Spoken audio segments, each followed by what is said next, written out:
Hey, so tonight we're going to talk about Tudor England, and honestly, you're going to be real grateful for that mattress you're lying on by the time we're done here, because life in the 1500s and 1600s was wild. I'm talking about a time when kings had people executed for showing them unflattering portraits, when medicine involved bleeding you until you felt better, when witches were apparently everywhere and arsenic was basically a household staple. Oh, and if you're enjoying these stories, I'd really appreciate a like or subscribe. Super curious where you're all listening from, so drop a comment with your location and what time it is there. Always blows my mind how people are falling asleep to this all over the world. Alright, find that cozy spot, take a nice slow breath and just let your body sink into whatever you're lying on. We're heading back to Tudor England. So congratulations, you just woke up in 1530 something. The first thing you notice? The smell. Not bad, exactly, just different. There's wood smoke drifting through the gaps in the wall, mixing with the earthy scent of the rushes scattered across the floor. Someone's been spreading fresh ones recently. You can smell the sweet grass underneath your body. You're lying on what feels like a sack, because that's exactly what it is, a rough linen sack stuffed with straw, laid out on a woven rush mat. The straw crackles softly as you shift, trying to find a more comfortable position. Your body aches, everything aches actually. The cold has a way of settling into your bones here, making every joint feel stiff and reluctant. The linen of your undergarment, they call it a smock, is surprisingly clean against your skin. Someone changed it recently, maybe yesterday. You run your hand over the fabric. It's coarse but not unpleasant, practical, the kind of thing that can be scrubbed clean and hung to dry without falling apart. Above you, the ceiling is low and dark. Wooden beams disappear into shadows. Somewhere in the distance you can hear the soft murmur of voices, probably coming from the main part of the house where the family sleeps. You're in what they generously call the servants' quarters. Really? It's just an alcove off the main room, separated by a hanging piece of cloth.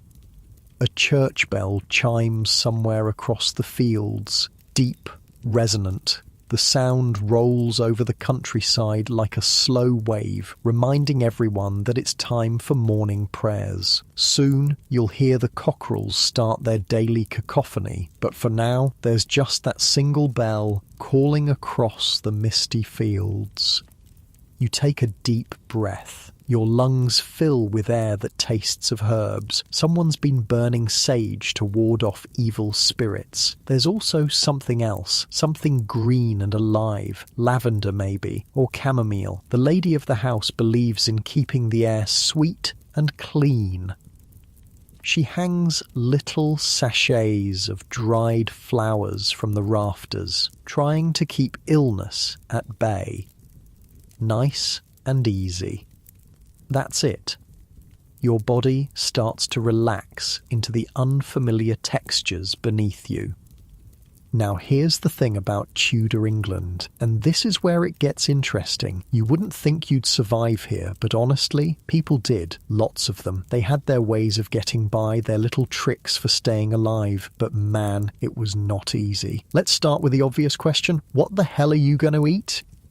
Well, if you're lucky enough to be working for a decent household, you're looking at bread and ale for breakfast. And when I say bread, I mean proper bread, not the white fluffy stuff you're used to. This is dense, chewy, made from a mix of wheat and rye. Sometimes they threw in some ground acorns if times were particularly tough, but it fills you up, keeps you going through a long day of work.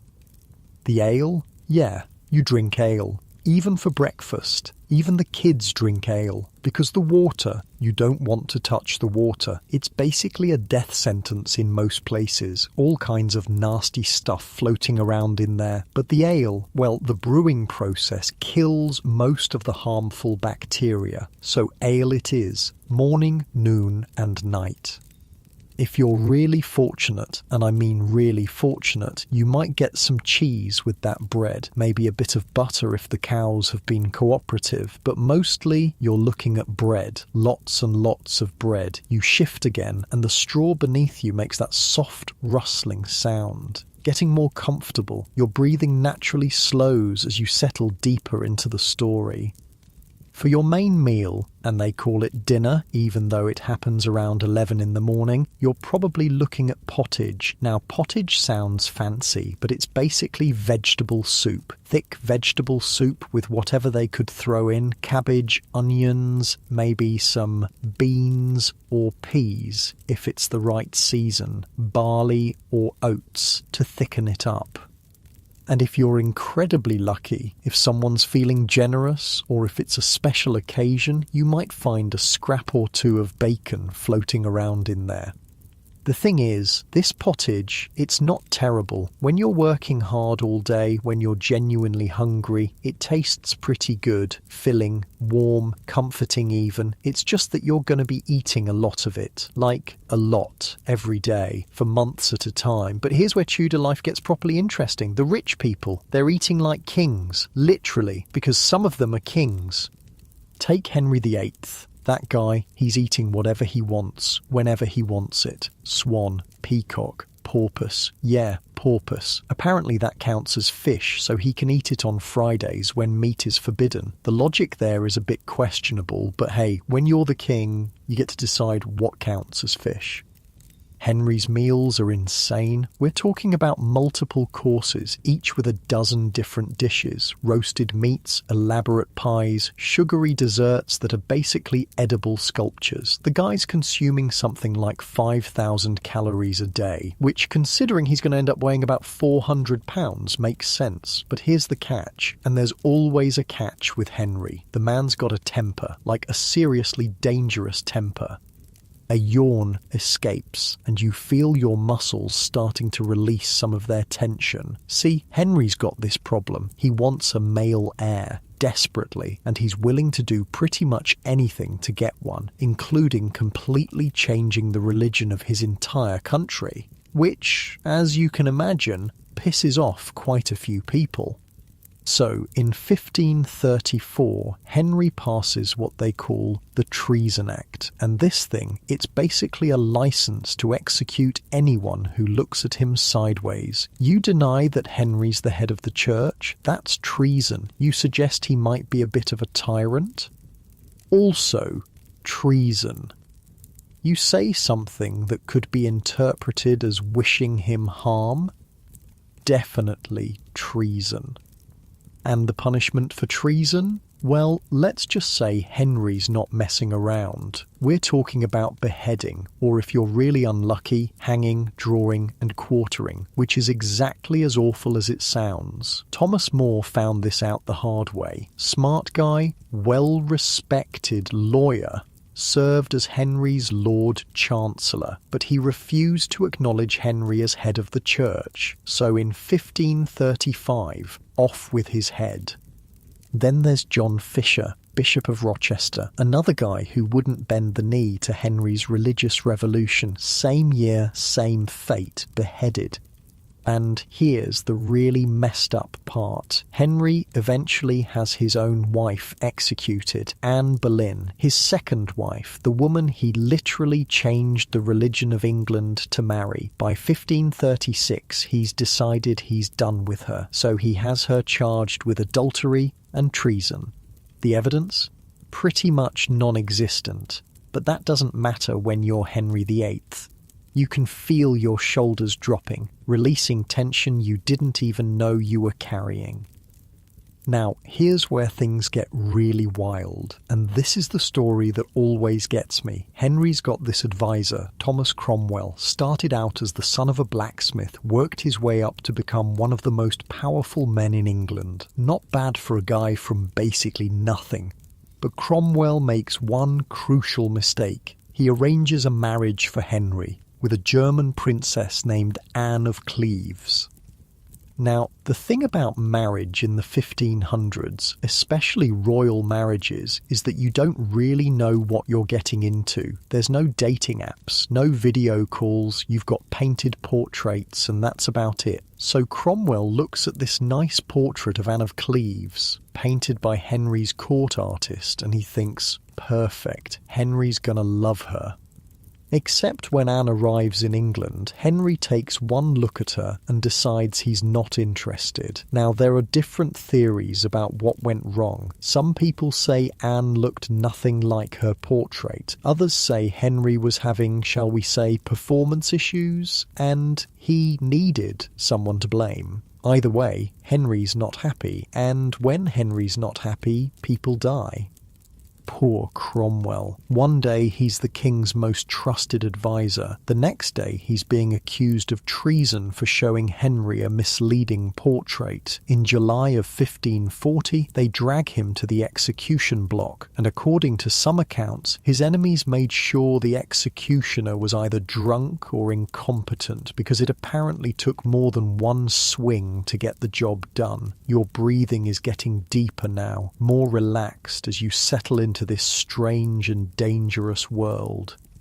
The thing is, this isn't just Henry being randomly violent. Well, okay, it is that, but it's also Henry losing his mind. See, the guy's got some serious health problems. He loves jousting, but he's terrible at it, gets injured constantly. In 1536, he takes a particularly bad hit that leaves him with a leg wound that never heals properly, just sits there, festering and stinking and causing him constant pain. And the pain, it changes him, makes him paranoid, suspicious, angry all the time. Plus, he's putting on weight like crazy because he can't exercise anymore. By the end of his life, they say he weighs around 400 pounds and smells so bad from his infected leg that you can detect it from 3 rooms away. So you've got this massive, paranoid, constantly in pain king who's decided that anyone who doesn't agree with him is committing treason. And treason, as we've established, is a capital offence. But here's what's really interesting about Tudor England. It's not just Henry who's dangerous. The whole system is kind of set up to be unpredictable and deadly. Take medicine, for instance. You know what they use to treat basically everything? Bloodletting. The idea is that you've got too much bad blood, so they'll just drain some of it out of you, using leeches or knives or special cups that create suction. And somehow this is supposed to make you feel better. Spoiler alert, it doesn't. Usually makes you worse. Sometimes kills you outright. But hey, it's the best they've got.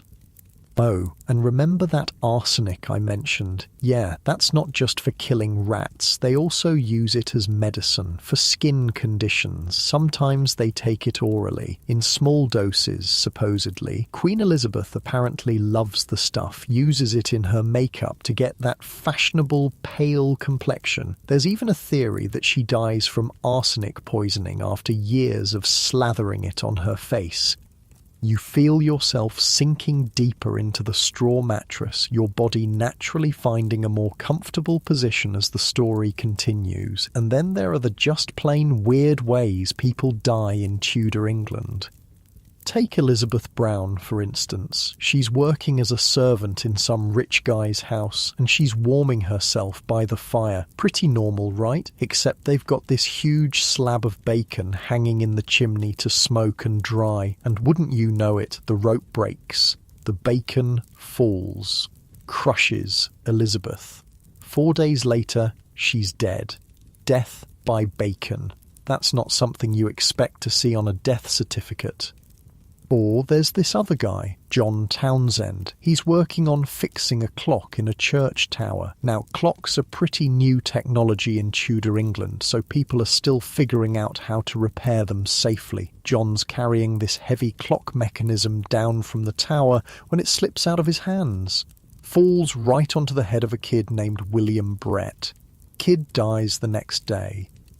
And these aren't isolated incidents. As more and more people move from the countryside into towns, as new technologies start appearing, there are all sorts of new and creative ways to accidentally die. But perhaps the most common way to die accidentally in Tudor England: poison. Specifically, accidentally eating rat poison instead of food. See, arsenic, which they call ratsbane, is everywhere. Every household's got some. You need it to deal with the rats, and trust me, there are a lot of rats. But the problem is, arsenic often comes in a white powder form that looks an awful lot like flour, or sugar, or any number of cooking ingredients. So, you've got housewives like Barbara Gilbert in Leicestershire, who's making dinner for her family. She reaches for what she thinks is flour, turns out to be ratsbane. She tests the food she's made, quality control, and ends up poisoning herself to death. Or there's this other woman who gets up in the middle of the night to get some beer for her sick husband. Beer, by the way, is often safer to drink than water, so this is actually a caring, responsible thing to do. Except in the dark, she grabs a jug of ratsbane mixed with water instead of beer. Her husband drinks it. Doesn't get better.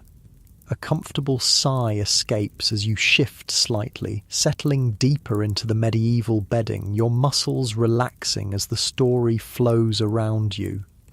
And sometimes ratsbane isn't even accidental. Sometimes people use it very much on purpose.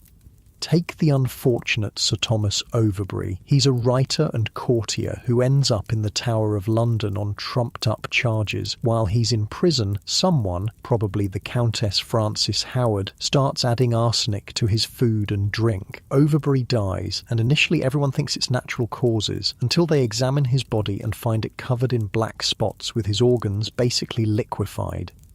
Turns out the Countess was worried that Overbury knew some embarrassing secrets about her, so she decided to solve the problem permanently. A few of the jailers get executed for their role in the plot. The Countess? Well, it pays to be nobility. She gets off scot-free. This is the world you're living in, where a simple mistake in the kitchen can kill you, where the medicine is often more dangerous than the disease, where the king might have you beheaded because he doesn't like your face. But people adapt. They always do. You learn to be careful about what you eat. You learn to keep your opinions about the king to yourself. You learn to change your linen undergarments regularly and rub yourself down with a rough cloth each evening to stay clean. You learn to sleep when the church bells tell you to sleep and wake when they tell you to wake. And speaking of sleep, you've got some interesting challenges ahead of you there too. See, the Tudors believed that sleep is when all the bad spirits come out to play. So before you go to bed each night, you've got to take precautions. Turn your shoes upside down so spirits can't steal them and walk away. Avoid sleeping in moonlight because that's how you go mad. That's where the word lunacy comes from, actually. You also spend time each evening saying prayers and asking for protection from angels throughout the night. It's not just religious superstition, it's practical psychology, taking a few minutes to let go of the stresses of the day, to clear your mind and prepare for rest.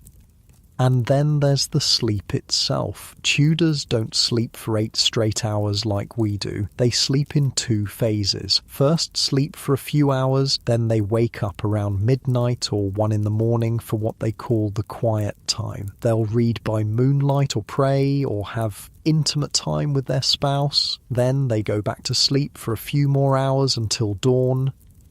The church bells ring every hour, so you get used to hearing them throughout the night. It becomes part of the rhythm of your life, comforting even. Your breathing naturally slows, becoming deeper and more rhythmic as you imagine settling into that strange medieval rhythm of sleeping and waking. You know what's really wild about Tudor England, though? It's not the violence or the weird medicine or the accidental poisonings. It's how quickly everything can change.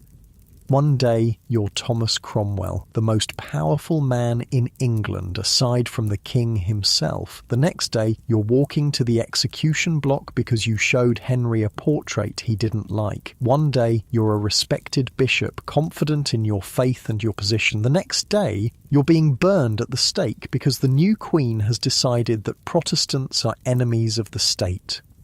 One day you're Anne Boleyn, Queen of England, the woman the king moved heaven and earth to marry. The next day you're in the Tower, accused of adultery and treason, waiting for the executioner's sword. That's the thing about Tudor England. It's unpredictable, dangerous, but also kind of fascinating. Because in all this chaos, in all this uncertainty, people still manage to live. They fall in love. They have children. They create art and music and literature. They find ways to be happy.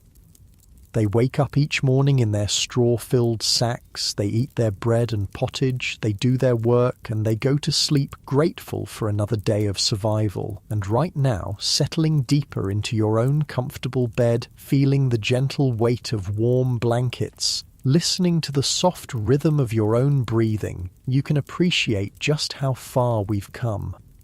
Your eyelids are starting to feel pleasantly heavy as you sink deeper into the soft embrace of your mattress, so much more comfortable than those rough rush mats and straw-filled sacks. That's it, nice and easy, as the strange and dangerous world of Tudor England continues to unfold around you. And in that moment of quiet comfort, the church bells chime once across the misty fields, calling the faithful to their morning prayers while you settle deeper still into this journey through history. The bells fade into the morning mist and you're left with the gentle sounds of a household waking up. Somewhere nearby, someone's building up the fire. You can hear the soft scraping of wood against stone, the whisper of breath encouraging flames to catch. Your stomach rumbles quietly. Time for breakfast, which means time to find out exactly what kind of household you've ended up in, because the food you get, the treatment you receive, the chances you have of surviving another day, all of that depends entirely on who owns this place and what kind of mood they're in. Let's hope you haven't ended up working for someone like Richard Topcliffe. Now there's a name that would make any Tudor servant's blood run cold. They call him the Priest Hunter, and if that doesn't tell you everything you need to know about this guy, let me fill in the details. See, after Henry dies, his daughter Mary takes the throne, and Mary's got some very strong opinions about religion. Specifically, she thinks her father made a terrible mistake when he broke away from the Catholic Church, so she decides to fix things by burning Protestants alive. Yeah, that's her solution. Convert back to Catholicism or burn. Mary's reign only lasts 5 years, from 1553 to 1558, but in that time she manages to execute somewhere between 280 to over 600 Protestants, most of them burned at the stake, which is exactly as horrible as it sounds. The most famous case is the Oxford Martyrs. 3 Protestant bishops, Hugh Latimer, Nicholas Ridley and Thomas Cranmer, high-profile guys, well-respected, important in the Protestant Church. Mary has them charged with heresy and burned at the stake in Oxford in 1555. The idea is to send a message, to let every Protestant in England know that their beliefs won't be tolerated anymore, that England is going back to being Catholic, whether they like it or not. You pull the rough blanket closer around your shoulders, feeling grateful for its warmth as the story continues. But then Mary dies, probably from uterine cancer, though nobody's really sure, and her half-sister Elizabeth takes the throne. And Elizabeth, she's Protestant, so now it's the Catholics' turn to be persecuted. Enter Richard Topcliffe, the priest hunter. This guy makes Henry VIII look reasonable. Topcliffe's job is to hunt down Catholic priests and anyone else who might be secretly practicing Catholicism, and he's very, very good at his job, also very enthusiastic about it. Topcliffe has his own special torture technique. He calls it Topcliffe's Persuasion. Catchy name, right? What he does is suspend prisoners from the ceiling by their wrists, then drop them repeatedly until they agree to talk, over and over, until something breaks, either their spirit or their bones. And once he gets a confession out of someone, he doesn't just send them to trial and walk away. Oh no, Topcliffe personally attends every trial to make sure the prisoner gets condemned to death. Then he shows up for the execution to watch them die. For those convicted of treason, which includes being a Catholic priest, the punishment is particularly nasty. They don't just hang you until you're dead. They hang you just until you're unconscious, then cut you down while you're still alive. Then they disembowel you while you're awake. Then they cut you into quarters. And Topcliffe watches it all. Enjoys it, apparently. He's also got this charming habit of humiliating prisoners before their executions, makes them kneel before him and kiss his hand, taunts them, insults them, sometimes in public, just to add an extra layer of degradation to their final hours.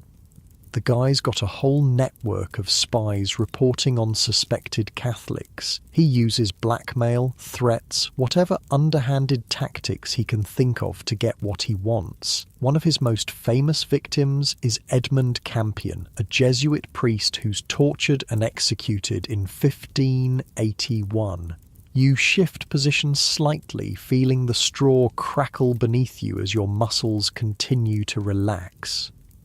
Now here's what's really messed up about all this religious persecution. It's not even really about religion half the time. It's about politics and power and fear. See, when Mary's burning Protestants, she's not just worried about their souls, she's worried about rebellion, about people who might challenge her authority. Same thing when Elizabeth's persecuting Catholics. It's not just about religious doctrine, it's about loyalty to the state.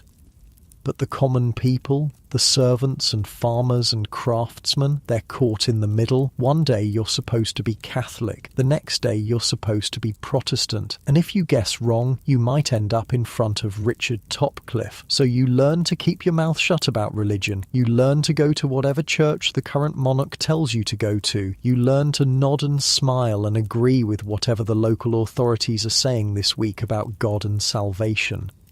Because the alternative is torture and death. But religion isn't the only thing you need to worry about in Tudor England. There's also the witches. Oh yeah, witches are apparently everywhere in Tudor England, and everyone's terrified of them. Now, when I say witches, I don't mean actual witches. I mean women, and it's almost always women who get accused of practicing witchcraft, usually because something bad happened and somebody needed someone to blame. The witch trials in Tudor England are driven by fear and superstition and a healthy dose of mass hysteria, and some of the accusations are absolutely bonkers. Take the Witches of Warboys trial in 1593. 4 women from this little village called Warboys get accused of practicing witchcraft. And what are they accused of exactly? Flying on broomsticks, casting spells on livestock, turning into animals. The main accusers are 2 young girls, Jane Willis and Susan Lathrop, who claim they've been bewitched. They say the witches gave them hallucinations and seizures. They say the witches can transform into dogs and cats. And despite the fact that these accusations are completely insane, the women are found guilty and sentenced to death. A soft yawn escapes as you settle more comfortably into the straw-filled bedding. Or take the North Berwick witch trials up in Scotland. This one's even crazier. A group of women get accused of plotting to kill King James VI of Scotland through witchcraft, and James himself gets personally involved in the investigation and prosecution. More than 70 people get executed in that one. 70 people. For supposedly practicing witchcraft. Now you might be wondering, why is everyone so afraid of witches? What's driving this hysteria? Well, part of it is that Tudor England is going through some serious social and economic upheaval. The monasteries are being shut down. Common land that people used to farm is being turned into private property for grazing sheep. People are moving from the countryside to cities. Traditional ways of life are disappearing. And when people's lives are turned upside down, when they're struggling to make a living, when everything seems uncertain and scary, they need someone to blame. And witches make convenient scapegoats. Can't figure out why your cow died? Must be witches. Crops failed this year? Witches. Your baby got sick? Definitely witches. It's easier than admitting that sometimes bad things just happen. That life is hard and unpredictable and nobody's really in control. But here's the thing about surviving in Tudor England. You can't just worry about kings and religious persecution and witch trials. You also have to deal with the everyday stuff, the mundane challenges that can kill you just as dead as a treason charge, like food. We talked about pottage and bread, but let's get into the details of what you're actually eating day after day. If you're working as a servant in a decent household, your typical day goes something like this. You wake up at dawn, no alarm clocks, just the natural rhythm of light and darkness. You eat some bread and ale for breakfast, maybe cheese if you're lucky. Then you work. Hard physical labour. Hauling water, chopping wood, tending animals, working in the fields. By midday, you're starving. So you get your main meal, dinner they call it, even though it's 11 in the morning. This is where the pottage comes in. Big bowl of thick vegetable soup, cabbage, onions, maybe some beans or peas if it's the right season, barley or oats to bulk it up. And if it's been a good week, if the household's feeling generous, you might find some scraps of bacon or salted beef floating around in there. Your breathing naturally slows and deepens as you imagine the warmth of that simple meal. The thing is, this pottage isn't terrible. When you're genuinely hungry, when you've been working hard all morning, it tastes pretty good. Filling, warm, satisfying even, but it's also incredibly repetitive. You're eating basically the same thing every day, with slight variations depending on what vegetables are in season, and whether anyone's managed to catch some fish or trap a rabbit.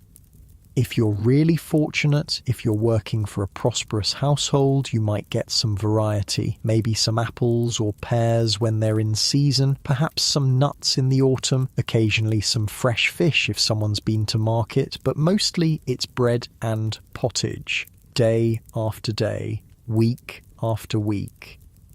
Now, if you're rich, if you're nobility or successful merchants, you're eating like royalty, literally multiple courses with dozens of different dishes, roasted meats, elaborate pies, sugary desserts, imported spices from halfway around the world, wine from France, exotic fruits that cost more than most people make in a month.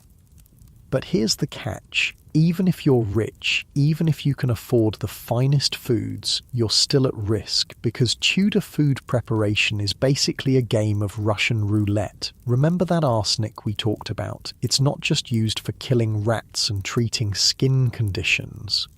It's also accidentally mixed into food on a regular basis because it looks like flour or sugar or any number of cooking ingredients. And it's not just arsenic you need to worry about. Food spoilage is a constant problem. No refrigeration, remember? So meat and fish go bad quickly, and sometimes people eat it anyway because they can't afford to waste food. Plus, the cooking methods are pretty primitive.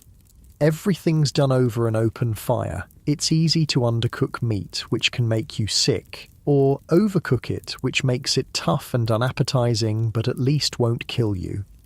You feel your muscles loosening, tension melting away as you sink deeper into the rustic bedding. And then there's the hygiene situation, which is actually better than you might expect, but still pretty challenging by modern standards.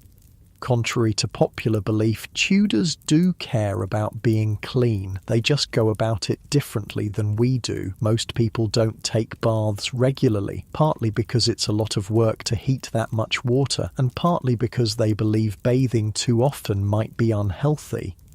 But they do change their linen undergarments frequently. Remember that smock I mentioned? That's your first line of defence against dirt and body odour. You've got 2 or 3 of them and you rotate them regularly. One to wear, one in the wash, and maybe a good one for Sundays.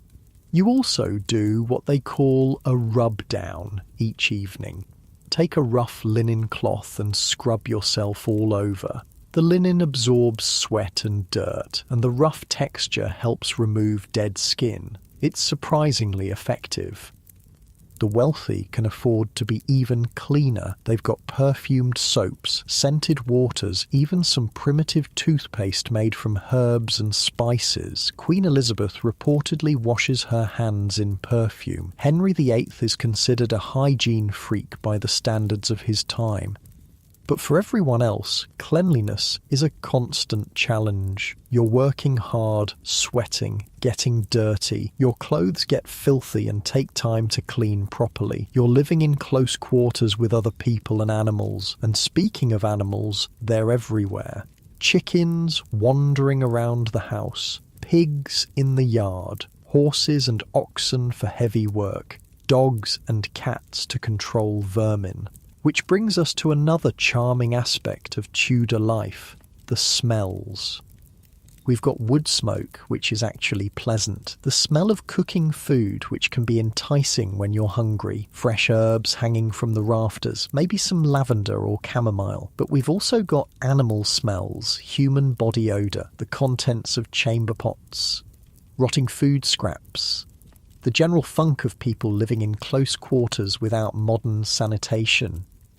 In towns and cities, it's even worse. People are literally throwing their waste into the streets. Butchers are slaughtering animals and letting the blood run into gutters. Tanners are processing leather using urine and animal feces. The smell of a Tudor city is basically indescribable, overwhelming, something you either get used to or it drives you crazy. A comfortable sigh escapes as you adjust your position, settling deeper into the medieval world.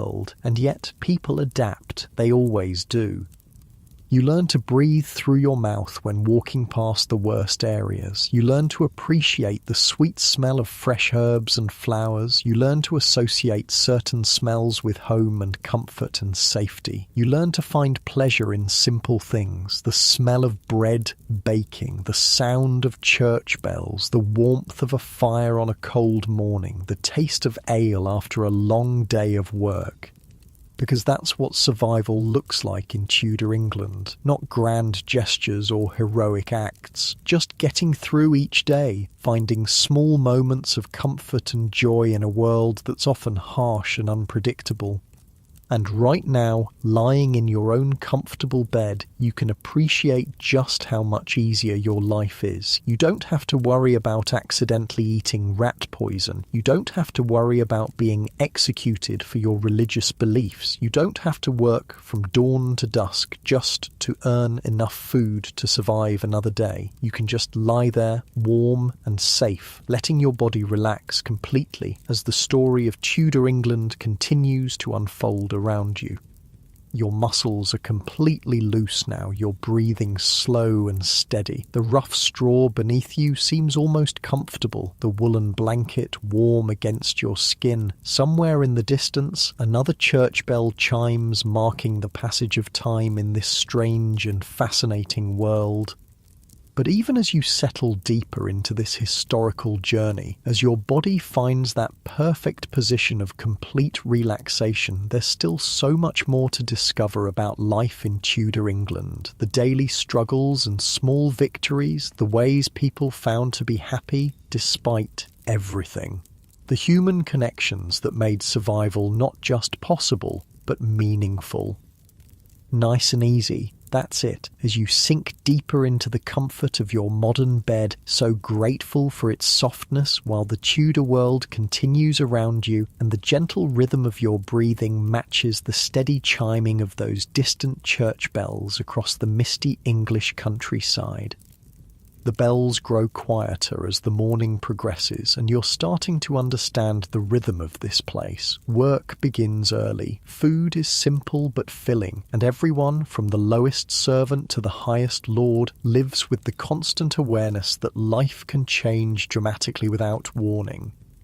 You stretch slightly, feeling the straw shift beneath you, and realise that despite everything we've talked about, the executions, the poisonings, the religious persecution, people in Tudor England still manage to find ways to enjoy themselves. They still fall in love, they still celebrate, they still find reasons to laugh. Take their feasts, for instance. When Tudors throw a party, they really throw a party.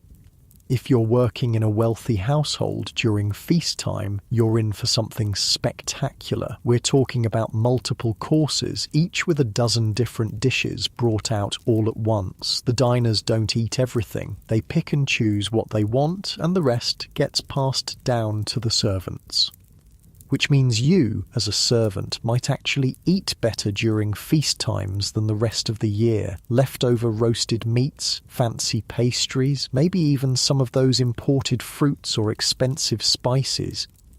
The Field of Cloth of Gold in 1520 is a perfect example of Tudor excess. Henry VIII decides to have a summit meeting with the French king, Francis I, and they don't just meet in some castle or palace, they create an entire temporary city with golden tents, elaborate pavilions, fountains flowing with wine. The food at this thing is absolutely insane. Gilded swans and peacocks, candied orange peels, pears in wine, fruit jellies, something called hippocras, which is basically spiced wine, gingerbread shaped like castles and animals, and get this, they serve porpoise and dolphin. Because apparently if it lives in water, it counts as fish, so you can eat it on religious fasting days. Your breathing continues to slow and deepen as you imagine the spectacle of such a feast. But even for ordinary people, even for servants and farmers and craftsmen, there are still celebrations, harvest festivals, wedding feasts, religious holidays, and the thing about Tudor celebrations is that they're communal. Everyone participates. The whole household, from the lord and lady down to the scullery maids, joins in the festivities. Social hierarchies don't disappear, but they become more relaxed. During these celebrations, you might hear music that's actually pretty sophisticated, lutes and virginals and recorders, complex harmonies, songs that tell stories of love and adventure and heroism. You might see dancing, not just simple folk dances, but elaborate courtly dances with intricate steps and beautiful costumes. Even servants often know the basic steps because dance is part of social education. And you might taste foods that are normally beyond your reach. Marzipan sculptures shaped like animals and castles. Subtleties, they call them. Edible art pieces made from almonds and sugar. Simnel cakes with 13 ingredients representing Jesus and the apostles.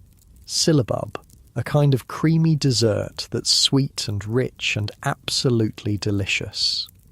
But here's what's really interesting about Tudor feast culture. It's not just about showing off wealth, it's about creating bonds, building loyalty, demonstrating that the household is prosperous and well managed. When a lord throws a good feast, he's telling his servants and tenants and neighbours that he's successful, that he can provide for them, that he's worthy of their allegiance. And when servants and common people participate in these feasts, they're demonstrating their place in the social order. It's a whole complex system of mutual obligation and respect. The lord provides food and protection and employment. The servants provide labour and loyalty and support. A gentle yawn escapes as you shift position, getting even more comfortable in the rough bedding. Now, let's talk about what happens when you're not working or feasting, because Tudors do have leisure time, even servants. Sunday afternoons, after church services, are often free. You might play games. Bowling is popular, though it's played on grass, not in alleys. There's also something called skittles, which is kind of like bowling but with wooden pins. Card games are becoming popular too, though you have to be careful about gambling, because that can get you in trouble with the authorities. A friendly game for small stakes is usually okay. High-stakes gambling that might lead to debt and social problems is frowned upon. If you're lucky enough to live near a town, you might attend bear baiting or cockfighting. These are brutal sports by our standards, but they're considered normal entertainment in Tudor England. People gather around to watch animals fight, place bets on the outcome, cheer for their favourites. There are also mystery plays, religious dramas performed by travelling actors. These tell stories from the Bible or the lives of saints. They're educational and entertaining at the same time. And if you're really fortunate, you might see a performance by professional actors. Theatre is just starting to become a serious art form in Tudor England. By the time Elizabeth is on the throne, playwrights like Christopher Marlowe and eventually William Shakespeare are creating works that will be remembered for centuries. But most of your entertainment is simpler: storytelling around the fire in the evening, singing while you work, gossip and conversation with your fellow servants.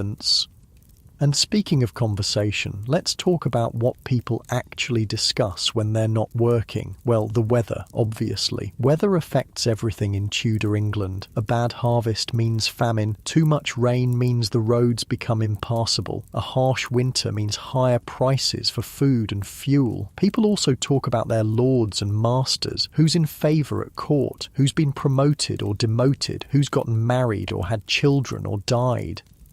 They discuss local news, crimes and punishments, marriages and births and deaths, strange events or unusual weather patterns, and they share gossip about their neighbours, who's been seen with whom, who's having financial troubles, who's been behaving suspiciously. What they don't discuss much, at least not openly, is politics or religion. Those topics are too dangerous.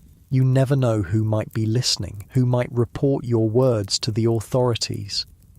Remember, we're living in a world where thought crimes are real, where expressing the wrong opinion about the king or the church can get you executed, so people learn to keep their political and religious thoughts to themselves. Your shoulders drop as tension continues to melt away, your body sinking deeper into the straw-filled mattress.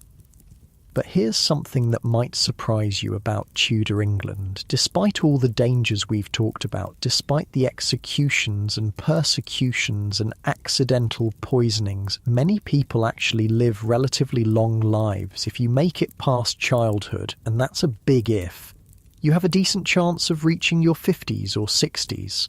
Some people live into their 70s or even 80s. The key is avoiding the big killers: war, plague, famine, accidents, and political persecution. If you can steer clear of those, if you're careful about what you eat and drink, if you stay out of trouble with the authorities, you can have a reasonably long life. And people do plan for the future. They save money when they can. They arrange marriages for their children. They learn trades and skills that will serve them throughout their lives.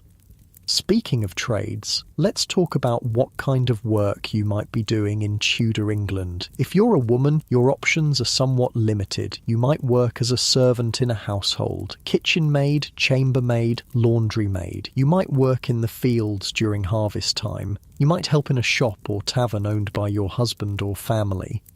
Some women become skilled craftswomen, embroiderers, bakers, brewers. A few even run their own businesses, though this is unusual and requires special permission. If you're a man, you have more options. You might be a farm labourer, working the fields and tending animals.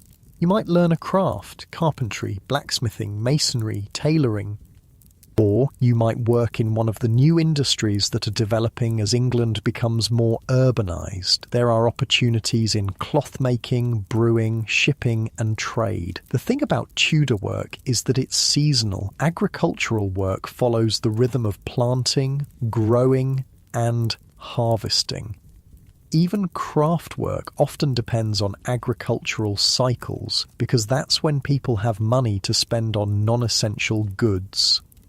So you learn to adapt to these rhythms. You work intensively during busy seasons and have more leisure time during slow periods. You save money and food during good times to carry you through lean periods. A comfortable sigh escapes as you adjust your position, settling even deeper into the medieval bedding. Now let's talk about something that affects everyone in Tudor England, regardless of their social status or occupation: the legal system.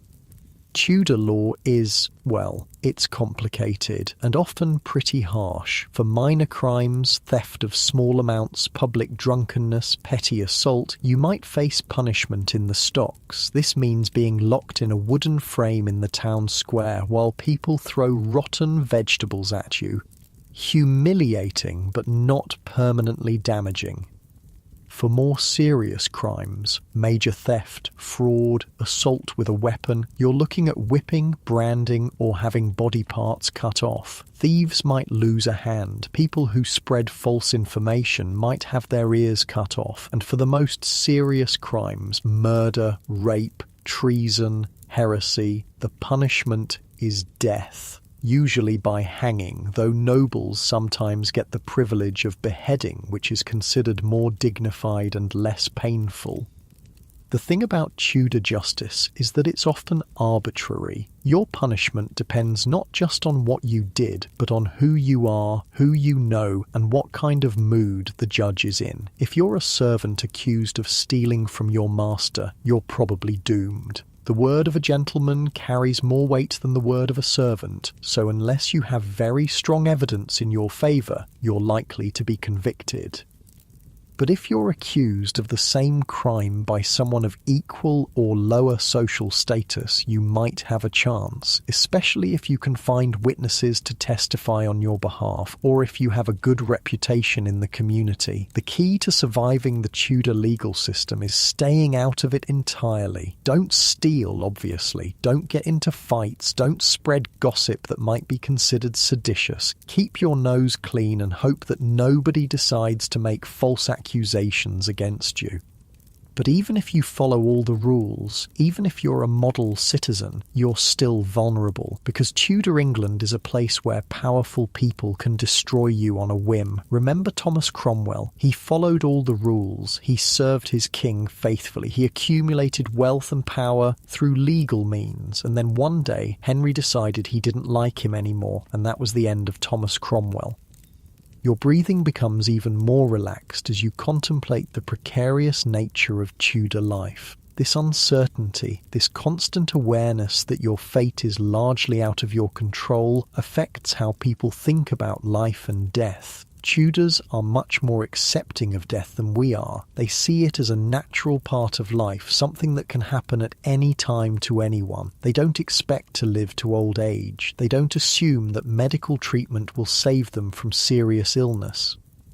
This might sound depressing, but it actually creates a different kind of wisdom. People focus on the present moment. They appreciate simple pleasures. They value relationships and community connections. They also develop a kind of practical spirituality. Whether they're Catholic or Protestant, most Tudors believe that God is actively involved in their daily lives. They pray for protection, for guidance, for basic needs like food and shelter.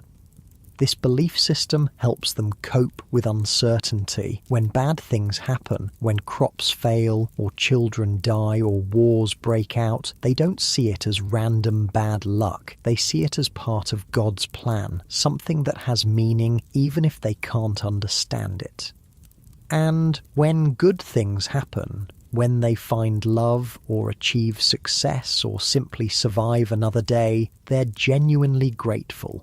They don't take these things for granted.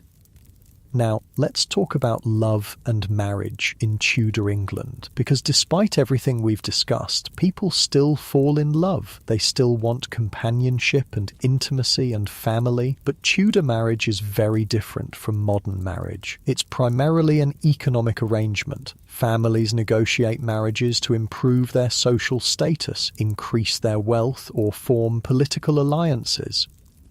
Love is considered a nice bonus, but it's not essential. The expectation is that couples will learn to care for each other over time through shared experiences and mutual support. That said, some people do marry for love, especially among the lower classes, where there's less money and property at stake. A servant or craftsman might choose his own wife as long as his master or employer approves.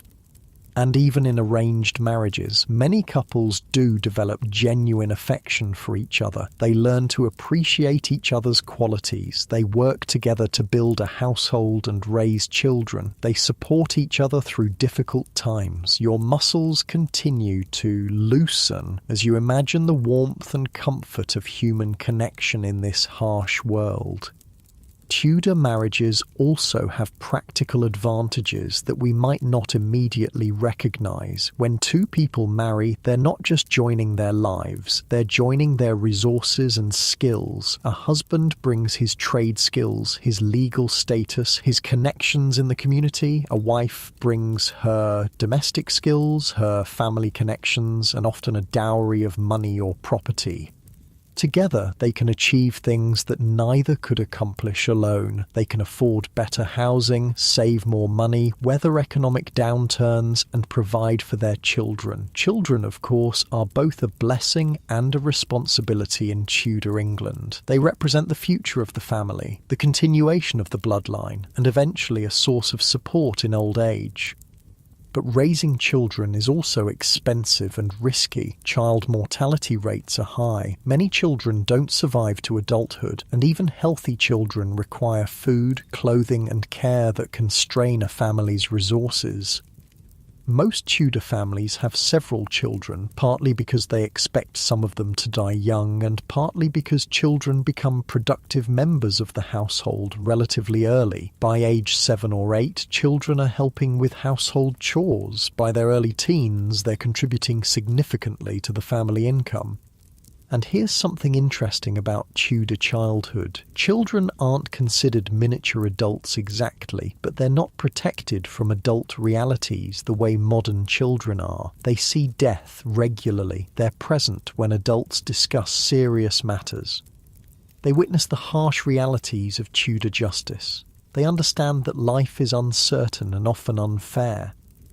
This might seem harsh by our standards, but it also prepares them for adult life. They develop resilience and practical skills. They learn to adapt to changing circumstances. They understand their place in the social order and what's expected of them. A peaceful yawn passes through you as your body settles even more deeply into the rough comfort of the Tudor bedding. Speaking of children, let's talk about education in Tudor England, because contrary to popular belief, literacy rates are actually increasing during this period. Not everyone learns to read and write, of course, but more people than you might expect have at least basic literacy skills. Especially in towns and cities, where being able to read contracts and keep accounts is increasingly important for business.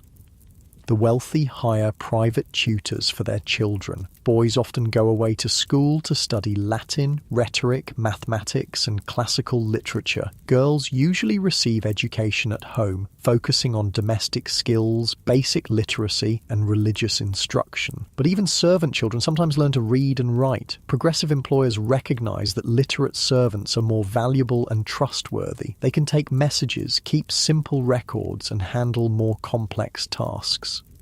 The growth of literacy is driven partly by religious changes. Both Catholics and Protestants want people to be able to read religious texts. They want people to understand sermons and participate more fully in worship. It's also driven by economic changes. As trade becomes more complex, as people move to cities and take up specialised crafts, literacy becomes more valuable. And it's driven by technological changes. Printing presses are making books more affordable and available. People can own copies of the Bible, prayer books, and other religious texts. They can read pamphlets about current events, instructional manuals for crafts and trades, and even early forms of entertainment literature. This increase in literacy has some interesting effects on Tudor society. It makes information spread faster. It allows for more complex forms of political and religious debate. It creates new opportunities for social mobility, but it also makes the authorities nervous. Literate people can read seditious pamphlets. They can share dangerous ideas. They're harder to control through simple propaganda and misinformation. So the government tries to control what gets printed and distributed. They license printing presses. They censor books and pamphlets. They punish people who produce or distribute unauthorized materials. But information still spreads. Ideas still circulate. People still find ways to share knowledge and opinions, even when it's risky to do so. Your breathing has become completely natural and relaxed, your body finding that perfect state of comfortable rest.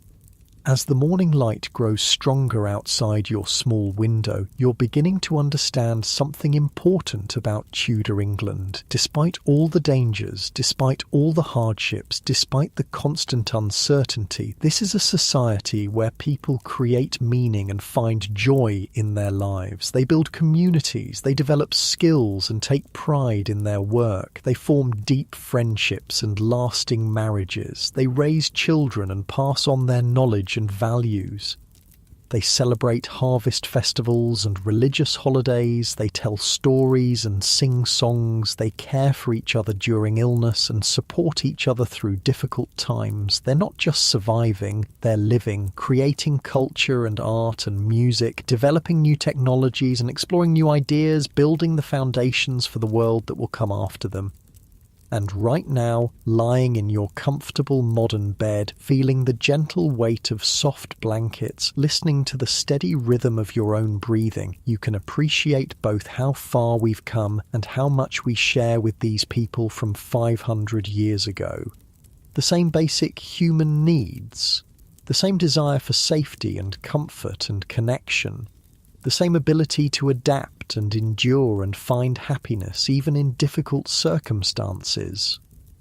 Getting more comfortable now, that's better, as your body settles deeper into the warmth and softness while the Tudor world continues around you, and somewhere in the distance those church bells chime again, marking another hour in this fascinating and dangerous time. And your muscles relax completely as the gentle rhythm of medieval life flows through the story.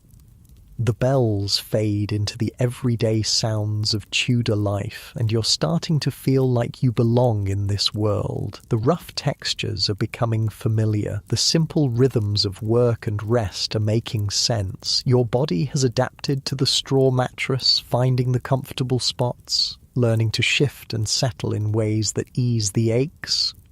But there's still so much more to discover about what it really means to live in Tudor England, the small details that make the difference between surviving and thriving, the little tricks people use to stay healthy, stay safe, stay sane. Let's talk about what you actually do all day. Because work in Tudor England isn't just about earning money, it's about staying alive. If you're working as a servant in a household, your day starts before dawn. No sleeping in, no lying around in bed. You're up when the first church bell rings, getting the fires started, preparing for the day ahead. Your first job is usually hauling water, and this isn't as simple as turning on a tap. You're walking to the well or the stream, lowering a heavy bucket, pulling it back up full of water, then carrying it back to the house. Multiple trips. Your arms and shoulders ache by the time you're done. But water is essential for everything. Cooking, cleaning, washing clothes, basic hygiene. So you haul water, no matter how tired you are, no matter how much your back hurts. Then there's the fire. Keeping it going is a constant responsibility. You're banking coals at night to preserve heat. You're blowing on embers in the morning to get flames started. You're feeding wood throughout the day to maintain the right temperature for cooking. Let the fire die and you're in serious trouble. No heat for cooking, no warmth for the household, no hot water for cleaning. You'll spend hours trying to restart it, assuming you can find someone willing to share coals from their fire. A gentle yawn escapes as you settle deeper into the straw, your muscles continuing to relax. If you're working in the kitchen, your responsibilities are even more complex. You're not just cooking, you're managing food storage, planning meals, dealing with spoilage, making sure nothing gets wasted. Remember, there's no refrigeration, so you're constantly making decisions about what to cook first, what can wait, what needs to be preserved or thrown away. A piece of meat that's been sitting too long might still be edible if you cook it thoroughly, but it might also kill someone if you guess wrong. You're also dealing with seasonal variations in food availability. Spring is often the hardest time because last year's preserved foods are running low and this year's crops haven't matured yet. You learn to stretch ingredients to make a little bit of meat, feed a lot of people, to create filling meals from whatever's available. And you're constantly dealing with vermin. Rats and mice are everywhere, trying to get into the grain stores, the preserved meats, anything edible. You set traps, you use cats to control them, you store food in containers they can't chew through, but they're persistent and they carry disease, so it's an ongoing battle. The worst part about working in a Tudor kitchen? The heat, especially in summer. You're standing over an open fire for hours at a time, stirring pots, turning meat on spits, kneading bread. The temperature in the kitchen can become unbearable, but you can't just stop working because you're uncomfortable. Meals have to be ready on time, food has to be cooked properly. The household depends on you to keep everyone fed. Your breathing naturally slows as you imagine the rhythm of that demanding work. Now, if you're working in the fields, your challenges are different but equally demanding. Agricultural work in Tudor England is backbreaking. You're working with hand tools, hoes, scythes, sickles. No machinery to make the job easier, just human muscle power applied to stubborn soil and tough plants. Ploughing is done with oxen or horses if you're lucky, by hand if you're not. You're walking behind the animals, guiding the plough, breaking up soil that's been packed down all winter. Your legs ache from the uneven ground. Your hands are raw from gripping the plough handles. Planting means bending over for hours, dropping seeds into furrows, covering them with soil. Your back screams in protest. Your knees hurt from constantly kneeling and standing. Harvesting is the most demanding of all. You're working against time, trying to get crops in before bad weather ruins them. Long days under the hot sun, cutting grain with hand tools, gathering it into bundles, loading it onto carts, and this work is seasonal, which means feast or famine. During planting and harvest, you work from sunrise to sunset, 7 days a week. During winter, there might be very little work available, which means very little income. You learn to save money during busy periods to carry you through slow times. You learn to take on different kinds of work, maybe craft work or repair jobs, when agricultural work isn't available. But here's something interesting about Tudor work culture. Despite how hard the work is, despite the long hours and physical demands, there's often a strong sense of community among workers. People help each other. During harvest time, neighbours often work together, moving from farm to farm to get everyone's crops in. It's faster and more efficient, but it's also social. There's singing and joking and storytelling to make the work more bearable. There are traditional breaks during the workday. The beaver or noonshine we talked about earlier, bread and cheese eaten in the fields at midday, but also shorter breaks for drinks of ale or cider, moments to rest and chat with fellow workers. And there are traditional rewards for hard work, the harvest feast, where the lord or employer provides a special meal for everyone who helped bring in the crops. These aren't just about food, they're celebrations, acknowledgements that the work was difficult and that everyone contributed. You feel your shoulders dropping, tension melting away as you imagine the satisfaction of hard work completed. Speaking of food, let's get into the really specific details of what you're eating day by day, because food in Tudor England is both simpler and more complex than you might expect. Take bread, for instance. We've talked about how important it is, how everyone eats it at every meal, but the actual bread varies dramatically depending on your social status and what's available. If you're poor, you're eating what they call carter's bread. This is made from a mixture of rye and wheat and sometimes other grains like barley or oats. When times are really tough, they might throw in some ground acorns or even sawdust to stretch the flour. This bread is dark, dense, and tough. It doesn't taste bad exactly, but it's nothing like modern bread.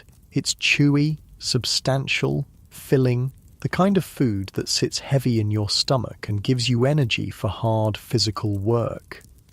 If you're middle class, a successful craftsman or prosperous farmer, you eat yeoman's bread made from wholemeal flour. This is lighter and more pleasant than carter's bread, but still hearty and substantial. And if you're wealthy, you eat manchet, white bread made from the finest wheat flour. This is soft, light, almost cake-like compared to what poor people eat. It's considered a luxury item, a sign of status and wealth. But here's what's interesting. Even poor people sometimes get to eat fancy bread. During feast times, during celebrations, employers often provide better food for their workers. So you might eat carter's bread most of the year, but manchet at Christmas or during harvest festivals.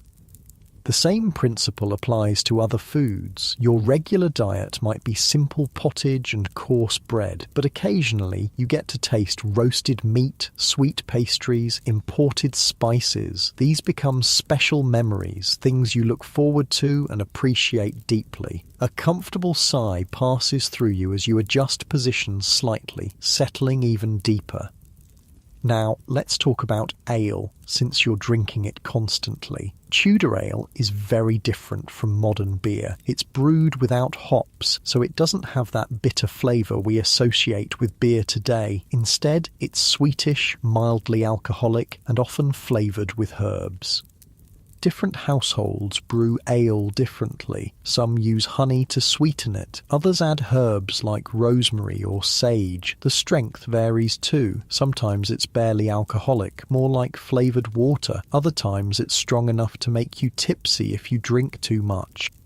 The quality of ale also varies seasonally. Fresh ale is best, but it doesn't keep long without refrigeration, so by the end of winter you might be drinking ale that's a bit sour or funky, not pleasant but still safer than water. And here's something that might surprise you. Children drink ale too, not because Tudors want to get their kids drunk, but because it's genuinely safer than water in many places. They usually give children weak ale, sometimes called small ale, that has very little alcohol content. You also drink ale at specific times and for specific purposes. Ale with breakfast to start the day, ale with dinner to wash down your food, ale in the evening to relax after work, ale when you're sick because it's considered more nourishing than water. If you're fortunate enough to work for a wealthy household, you might occasionally taste wine. This is imported from France or Spain. Expensive and considered a luxury. Wine is usually reserved for special occasions or important guests. But for most people, most of the time, ale is the drink of choice. You get used to the taste, come to appreciate the subtle differences between different batches, learn to judge quality by smell and appearance. Your muscles continue to loosen, your body finding that perfect position of complete relaxation.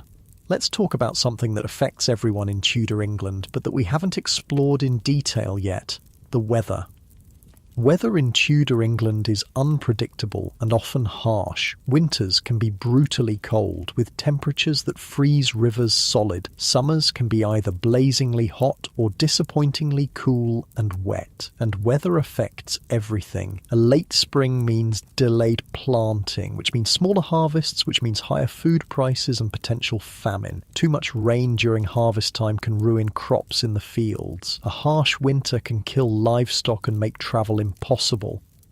You learn to read weather signs obsessively, the colour of the sky at sunset, the behaviour of animals, the feel of the wind. Your survival might depend on accurately predicting when a storm is coming or when winter is about to break. You also learn to prepare for weather extremes. Stocking extra food before winter, gathering fuel for heating, repairing buildings before storm season, making sure you have warm clothing and waterproof gear. And you learn to endure weather that would seem unbearable by modern standards, working in fields during summer heat that makes you dizzy, hauling water when your hands are so cold you can barely grip the bucket, walking miles in rain that soaks through every layer of clothing. But there are also moments of pure pleasure connected to weather. The first warm day of spring when you can finally work outside without shivering. A gentle summer evening when the air smells of hay and flowers. The satisfaction of being warm and dry inside when a storm is raging outside.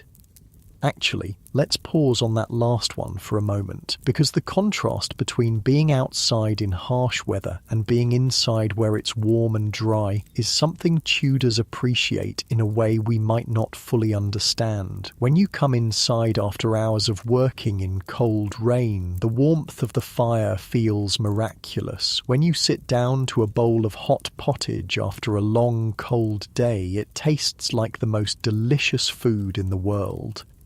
These simple pleasures, warmth, dryness, hot food, a place to rest, become sources of genuine joy. Not just relief, but actual happiness, getting even more comfortable now. Your breathing naturally matching the gentle rhythm of the story. Speaking of simple pleasures, let's talk about the social aspects of Tudor life that make survival not just possible, but meaningful.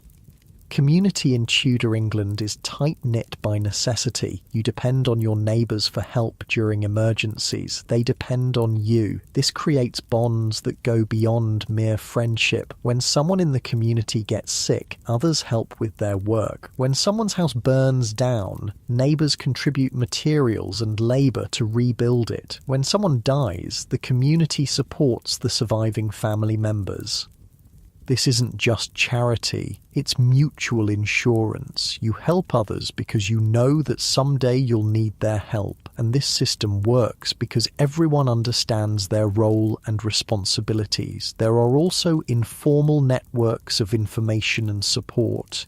Women gathering to do laundry together, sharing news and gossip, men working together in the fields, discussing crops and weather and local politics, children playing together, forming friendships that will last throughout their lives. These social connections make the hardships of Tudor life more bearable. When you're exhausted from work, you have friends to talk to. When you're worried about the future, you have people who understand your concerns. When you achieve something good, you have a community to celebrate with.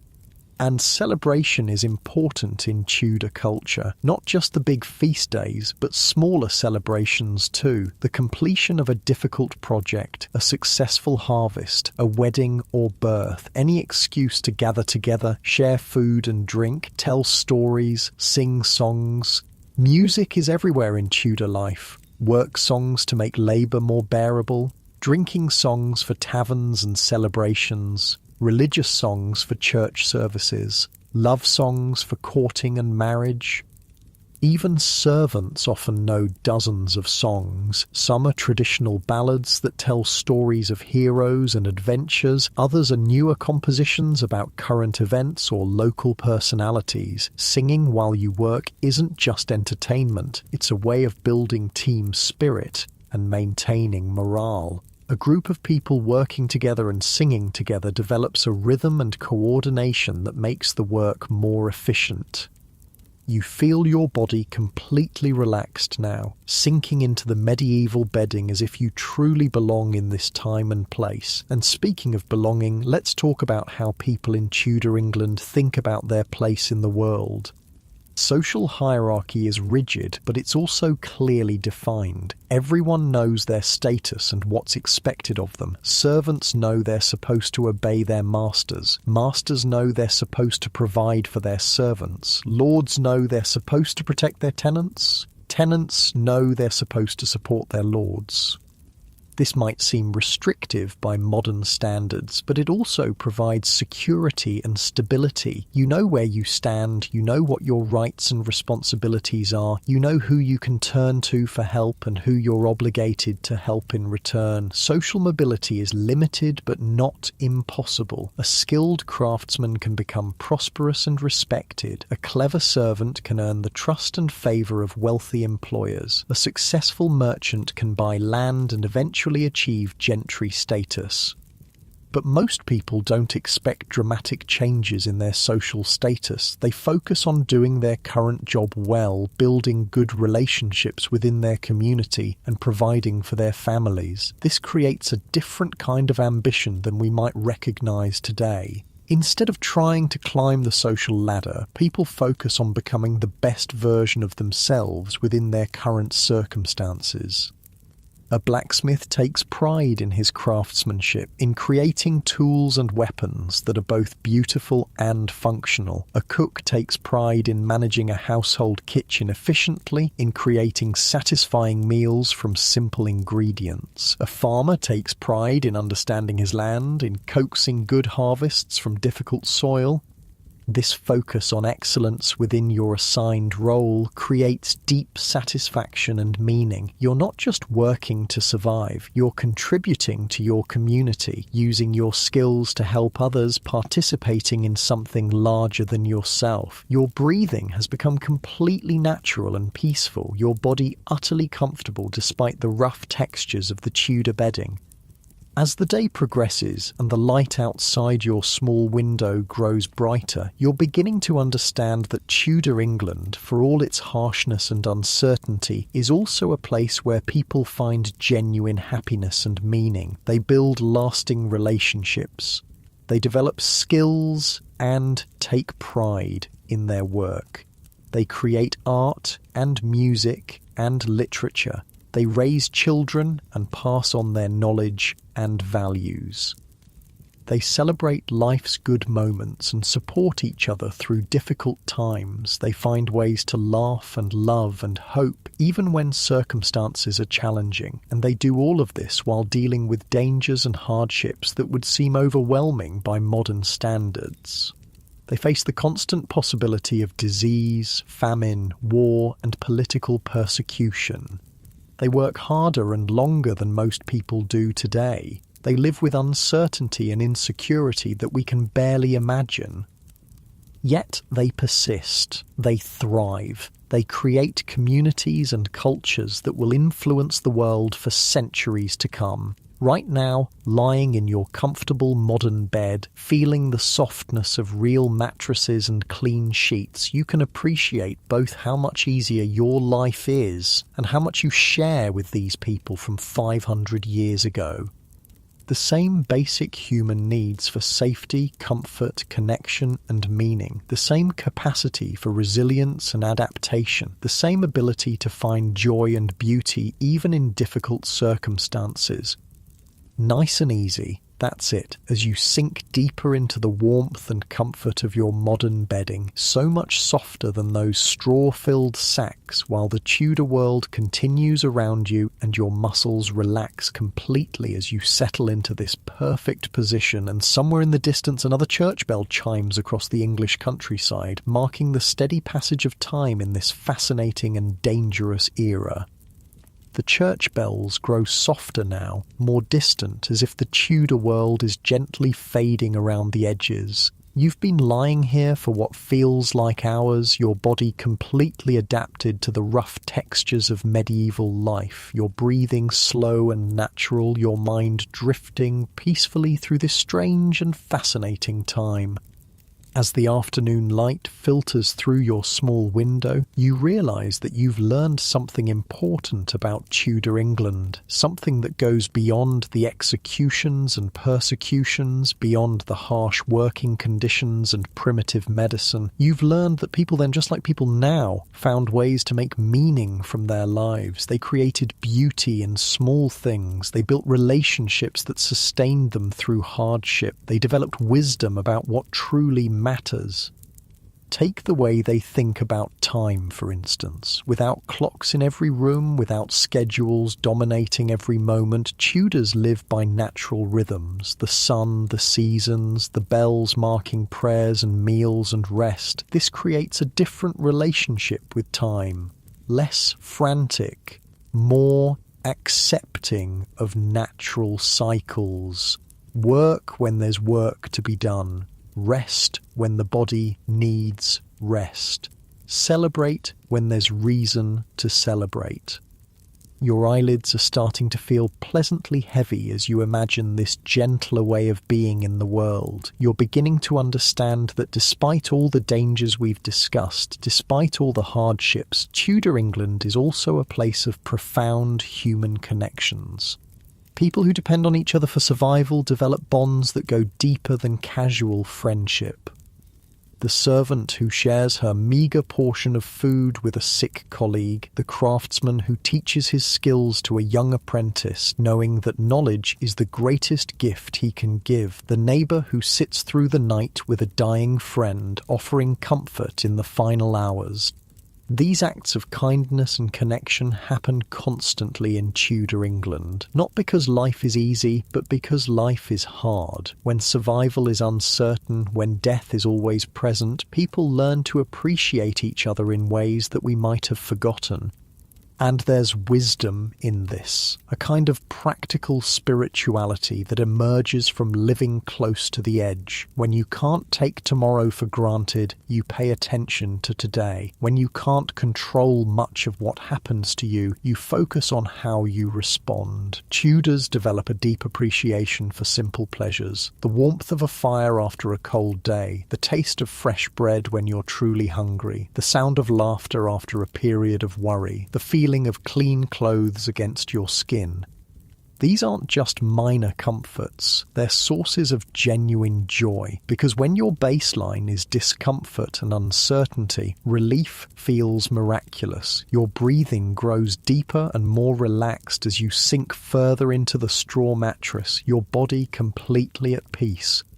As evening approaches in the Tudor world around you, you can hear the household settling into its nighttime routines. Somewhere nearby, someone is banking the fires, covering coals with ash to preserve them through the night. You can hear the soft murmur of prayers being said, people asking for protection through the dark hours. There's something deeply comforting about these evening rituals, the way everyone participates in preparing for rest, the way the household becomes quieter, more peaceful as daylight fades. You remember what we learned about Tudor sleep, how they believed in 2 sleeps with a quiet time in the middle of the night for reading, praying, or intimate conversation, how they took precautions against evil spirits, turning shoes upside down and hanging herbs from the rafters.